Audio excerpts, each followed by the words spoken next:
have the most awesome relationship with my guide dog, Dustin. He's part of the family, and that's the bonding of a guide to a guide user. I go do things I never would have dreamt of doing being totally blind. I just say, come on, Dustin, let's go. Put his harness on, out the door, turn the alarm system on, and we're gone and on our way. I'm thankful to Guide Dogs for the Blind for being the school they are, for the care they take for their animals. They pay.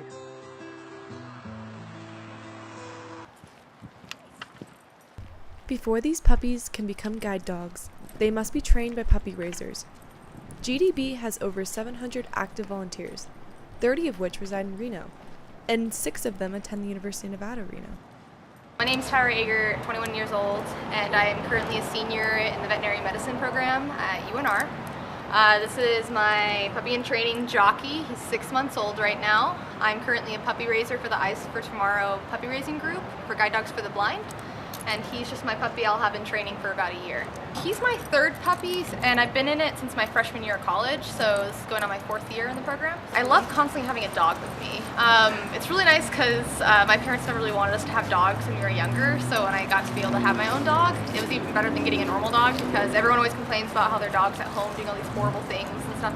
And don't get me wrong, the dogs do bad things, but it's kind of nice always having the dog with you, and I really love seeing the growth that they get. Like the second they start turning that certain age and they start looking at you with light bulbs going off in their head, you start seeing that you're actually making a difference for the dog, that you're actually seeing them, that they're learning these things. You're like, I did that all on my own. You get your puppy at 8 weeks old and you start training them is their name and going to the bathroom really. It's like the biggest important things.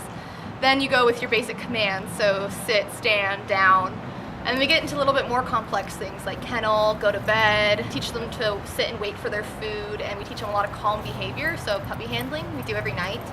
And we kind of just teach them to get used to having their paws touched, being put into a layover and stuff like that, just to make it so if they ever have to go to the vet or be touched, if they get a rock in their foot when they're walking with their blind handler, that they don't freak out and they're really used to it. It's a comfortable experience, not a traumatizing experience for them, since they're used to if some kid runs up and grabs their tail, they're not going to be like, holy crap, who just grabbed my tail? They'll be like, oh, I'm used to having my tail grabbed. We teach them to walk on every surface. We teach them how to see a distraction and see it and then look away from it, but notice everything around them, since we want them to see everything, but we just don't want them to react to everything. Less than 2% of people in the world are visually impaired. Of those people, only 1% are legally able to get a guide dog. This is because they must be proficient in cane walking, accepting a dog to lead them, and that is one of the biggest challenges they face. The individual must have faith and admiration for animals to allow the dog to help guide them, which is why only 2% of the legally blind have guide dogs.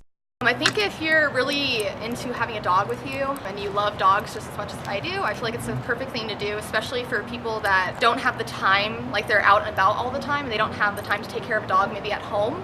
I think it's a perfect way to get best of both worlds. You get to have your dog with you everywhere. You don't have to worry about your dog being home alone and being lonely or doing bad things at home. I think it's a really good way to get into that, and also if you really like the thought of helping someone, it's a really good way to get involved. It teaches, I know a couple of people, they have kids and they get involved in the program because they want to teach their kids how it feels to let something go for someone else. Teaching them like not everything's always about you, it's good to be selfless.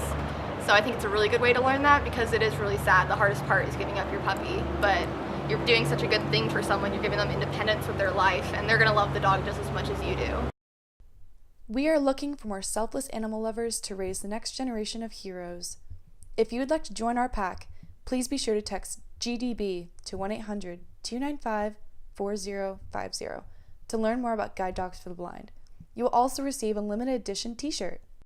My best puppy handling tip would be to be really careful about where you place things in your house and also to expect the worst behavior out of your puppy no matter what. Like every single puppy is completely different. You get one puppy that might just be like the most perfect angel, and then you don't expect it with your next puppy and you are a lot more lax with a lot of things, and all of a sudden your shoes are getting destroyed, your carpet's being eaten up and stuff just because you weren't ready for a dog that was naughty. So I feel like just being ready for the worst dog possible maybe coming into your house and really puppy-proofing everything, even things you wouldn't expect them getting into, because nothing's worse than having something you love get chewed up by one of the puppies.